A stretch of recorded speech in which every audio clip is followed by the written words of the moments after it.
बात है। आपके समक्ष ही रहते हैं वैशाली। एक परिवार है, उनकी बेटी लखनऊ में पढ़ती थी। लखनऊ में, यहां से मेरे ख्याल से 500 किलोमीटर दूर है लखनऊ यहां से, और तकरीबन 7-8 घंटे लगते हैं।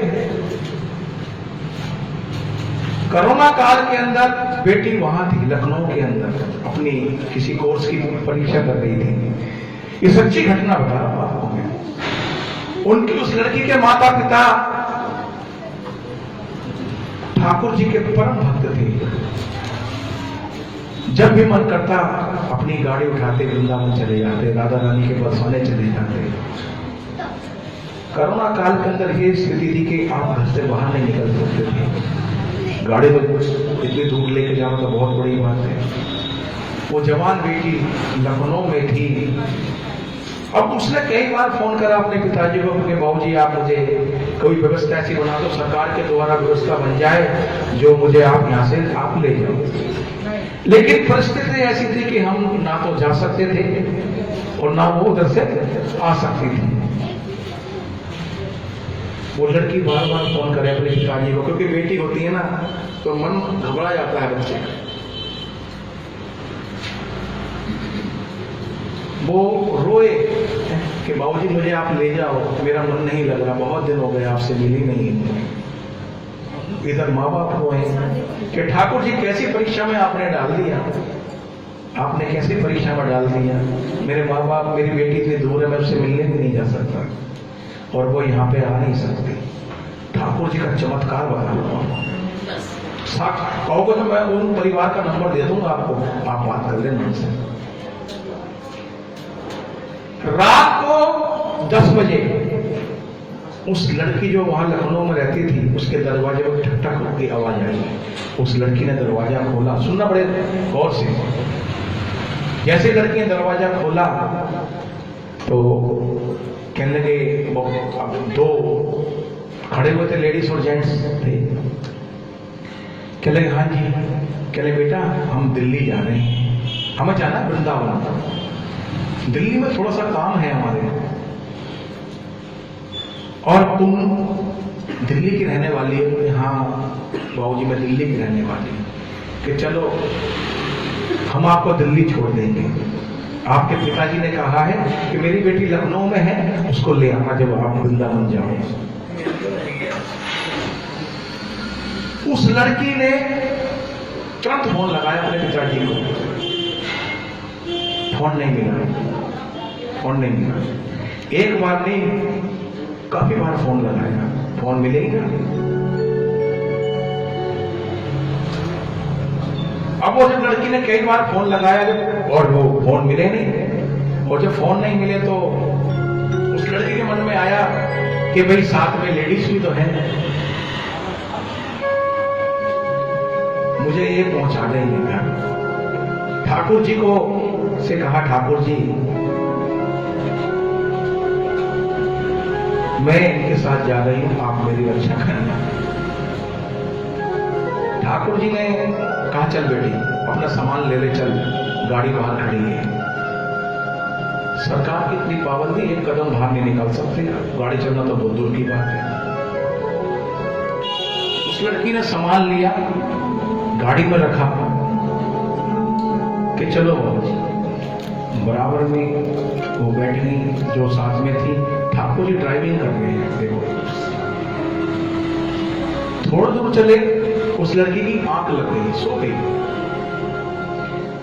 और जैसे ही उसकी आंख खुली, वैशाली के जहां उसका फ्लैट था, 1 घंटा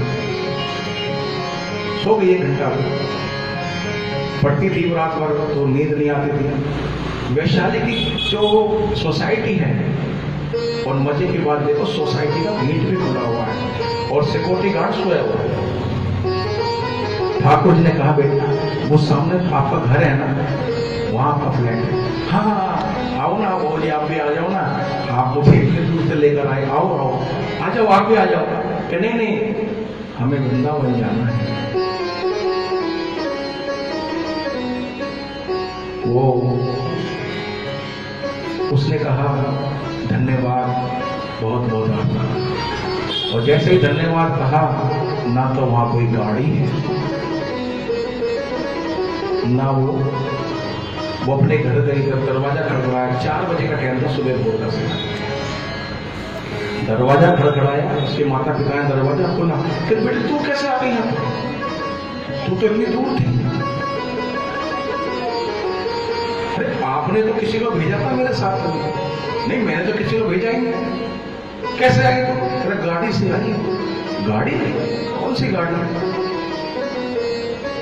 और सिक्योरिटी गार्ड ने गेट खुला हुआ था।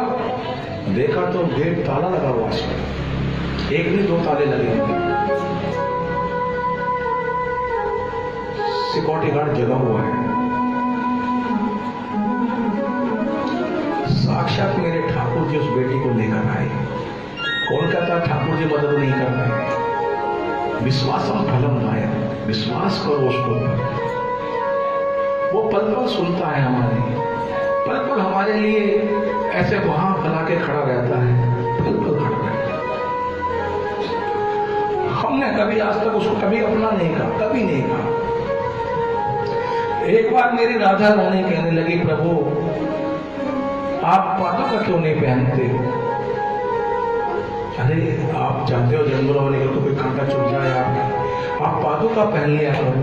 तो ठाकुर जी ने कहा नहीं, मैं पादुका इसलिए नहीं पहनता हूं, मेरे भक्त को कोई कठिनाई आ जाए। इस कलयुग के अंदर हम सब लोग ऐसे रह रहे हैं जैसे इस 32 दांतों के बीच में एक जिब्बिया रहती है। ये 32 प्रकार के राक्षस हैं, पता नहीं कौन कौन से चीज चबा जाते हैं। अगर जिब्बिया अगर इसके बीच में आ जाए तो 2 टुकड़े कर देंगे, 2 हिस्सों में बांट देंगे। ऐसे ही भक्त रहता है इस समाज के।